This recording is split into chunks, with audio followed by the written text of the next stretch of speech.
Dans cette édition, nous allons vous inviter à prendre de l'auteur et découvrir Monstre, artiste influencé par la culture du skateboard.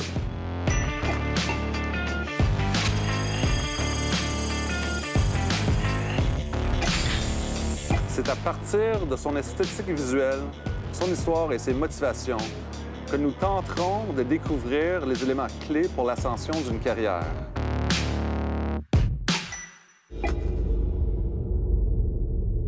Je m'appelle Monstre, alors je suis né dans les années 90, je suis franco-canadien, puis je suis à Montréal depuis 1 an et demi maintenant. Je fais du street art, puis je travaille vraiment beaucoup sur le collage et aussi vraiment beaucoup dans l'univers du skate. Donc je peins des skates et je fais du skate.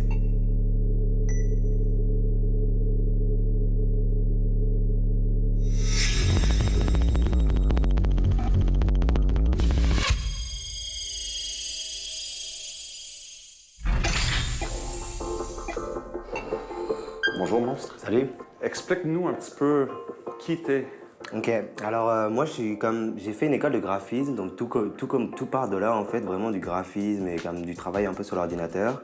Mais au final j'ai vraiment tout laissé ça pour faire que de l'illustration puis du dessin à la main. Donc maintenant je fais plus que ça, du dessin, de la peinture un peu. Pour l'instant c'est vraiment que du noir et blanc, des petits personnages comme de la BD en fait. Le sujet de ton travail, c'est vraiment des échelles, c'est vraiment l'ascension. Ouais, c'est ça. Ce qui me représente le plus, un peu comme ma signature, c'est vraiment cette œuvre-là que j'appelle une ascension, qui représente un peu une autobiographie. Tu sais, comme ça représente vraiment le parcours de ma vie. C'est des étapes de ma vie qui se construisent. Je le sais que aussi, une affaire qu'on avait déjà discuté ensemble, c'est qu'on a chacun un petit peu d'un background dans la communauté du skateboard. Ouais, exact.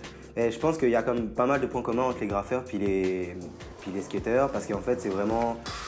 à la base, en fait, au final, le point principal, c'est qu'on vient vraiment de la rue.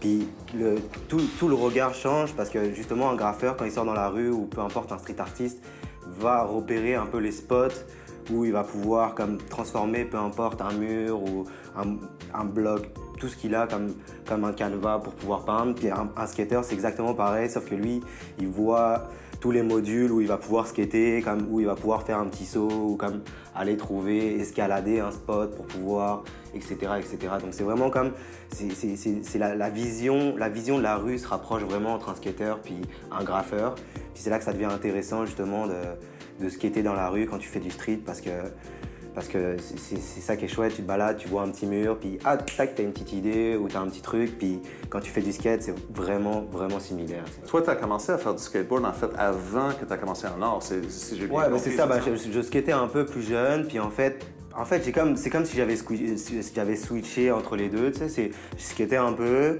puis après je me suis mis à faire du street art, puis comme au final le skate est devenu plus un moyen pour me déplacer, puis pour aller coller ou pour aller faire du graffiti.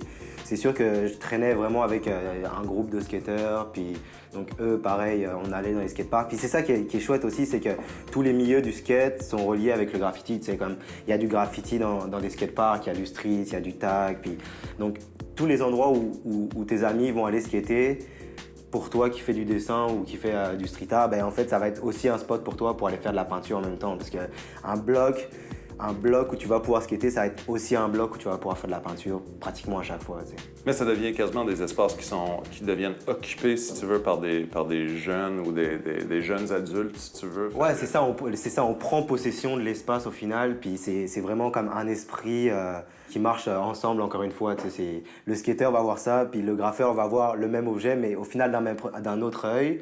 Mais ça se rapproche à... C'est pas la fonction de base de l'objet, tu vois ce que je veux dire?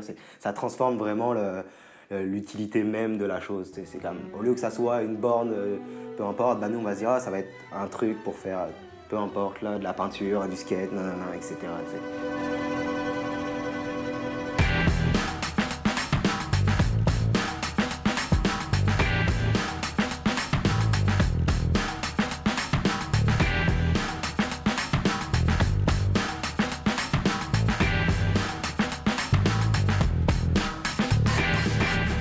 Aussi, dans ton travail, c'est drôle. Moi, je vois les échelles comme une représentation d'un avancement, si tu veux, des étapes, si tu veux. En skate, je sais que pour moi, personnellement, à chaque fois qu'on arrive à faire un truc ou d'apprendre une nouvelle truc, l'idée, c'est de le pousser plus loin. Puis pour moi, là, il y a deux façons de voir.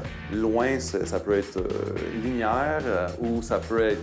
Une évolution, une ascension. Ouais. Exactement. Parlons-en un petit peu de ça. Ben, en fait, c'est vraiment un bon point que tu as touché, je trouve, parce que dans la vie, dès que tu as un but, puis dès que tu essayes de progresser, tu vas toujours faire ça par étapes. Tu sais. Des chapitres, tu sais, mettons, tu peux pas vraiment brûler les étapes. Tu sais, comme, mettons, en skate, avant de faire un flip, bah, va falloir que tu apprennes à faire un ollie. Tu sais, puis pour tout, tu sais, c'est comme des étapes qui sont représentées dans la vie. Puis c'est vraiment ça que j'essaye de représenter comme dans mes échelles. C'est comme des paliers que je représente, puis tous ces paliers-là représentent vraiment toutes les étapes que je vais vivre dans ma vie. Puis c'est sûr, ça ressemble un peu à un labyrinthe, parce que la vie, c'est un labyrinthe. Tu sais, tu te perds tout le temps, tu te trompes un peu de voie, tu reviens sur tes pas, tu vas être bloqué, ou peu importe, ou tu vas rester plus longtemps à telle place. Tu sais.